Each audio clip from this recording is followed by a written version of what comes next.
আসসালামু আলাইকুম দর্শক শ্রোতা, আশা করছি যে যেখানে আছি ভালো আছি এবং সুস্থ আছি।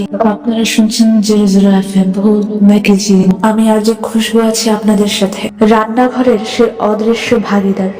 গ্রামের মুরব্বীরা আজও বলেন, রাতে ভাজা পোড়া করলে খুব সাবধানে থাকতে হয়। এক গ্রামে এক দাদি তার পরিবারের জন্য রাতে তেলের পিঠা ভাজছিলেন।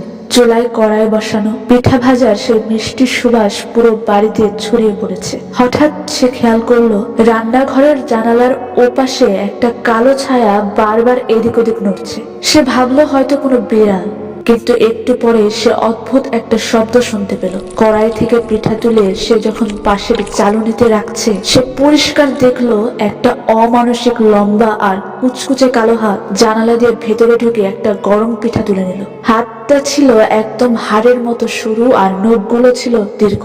দাদি ভয়ে চিৎকার করতে চেয়েছিল, কিন্তু তার গলা দিয়ে কোনো শব্দ বের হচ্ছিল না। সে দেখলো ওই হাতটা আবার ভেতরে আসছে আরো একটা পিঠার জন্য।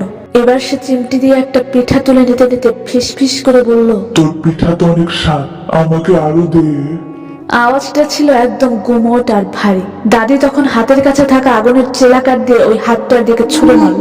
সাথে সাথে এক বিকট হাসি দিয়ে ছায়াটা গায়েব হয়ে গেল। পরের দিন সকালে জানালার নিচে কোনো পায়ের ছাপ পাওয়া যায়নি, কিন্তু সেখানে কালো ছায়ের মতো কিছু পড়েছিল।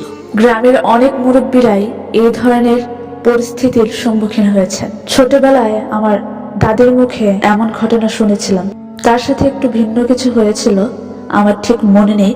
তবে এই তেলের পিঠা ভাজতে গিয়েই তার সাথে কিছু একটা হয়েছিল।